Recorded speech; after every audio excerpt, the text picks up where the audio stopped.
Aquí tenemos un clip que, como veis, es una persona en movimiento. Es ideal para hacer este tipo de efectos. Entonces lo primero que vamos a hacer es hacer más grande la pista de vídeo para que podamos ver con claridad lo que estamos trabajando. Entonces damos botón derecho encima de ese icono y en Time Ramping elegimos Speed. Aquí, si pulsamos la tecla Command o Control en Windows, crearemos un punto que será el de inicio del Speed Ramping.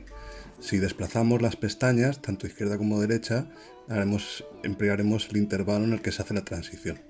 Entonces, sujetando la raya, la línea que hay en el timeline, podemos aumentar o disminuir la velocidad. En este caso hemos aumentado a 200% y vemos que queda un poco brusca. Entonces lo que vamos a hacer, si pulsamos una de las pestañas, podemos modificar cómo de suave o agresivo va a ser el cambio. En este caso vamos a hacer una curva en S para que quede más dinámico. Como vemos, el cambio a velocidad rápida es más dinámico. Vamos a añadir un segundo punto con Command Control en Windows. Abrimos las pestañas para hacer un intervalo más amplio. Vamos a bajar la velocidad de nuevo al 100% para que esté a velocidad normal cuando acabe el efecto.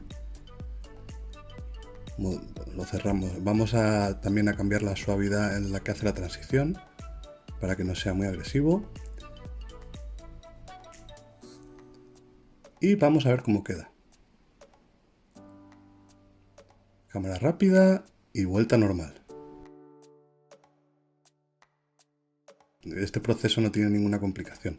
Hay un efecto muy popular en el speed ramping, que es juntar los dos efectos de cámara rápida y cámara normal, hacerlos cada vez más estrechos los intervalos, juntarlos mucho, y cuando en el segundo intervalo hemos puesto antes velocidad 100%, velocidad normal, en este caso lo vamos a bajar a cámara lenta, vamos a poner un 50%. Para hacer el popular efecto que está en internet ahora. Hay que cambiar esta opción, la interpolación del tiempo a Optical Flow, porque en cámara lenta si no veríamos saltos de los frames.